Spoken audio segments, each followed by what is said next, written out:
Okay, so I love sales and I love flipping properties as well.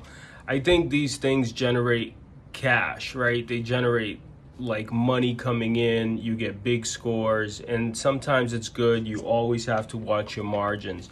However, for true wealth, I believe you need to buy investment properties because you are looking for properties that cash flow every single month, not for these scores where you might do a flip here and you might do a flip there.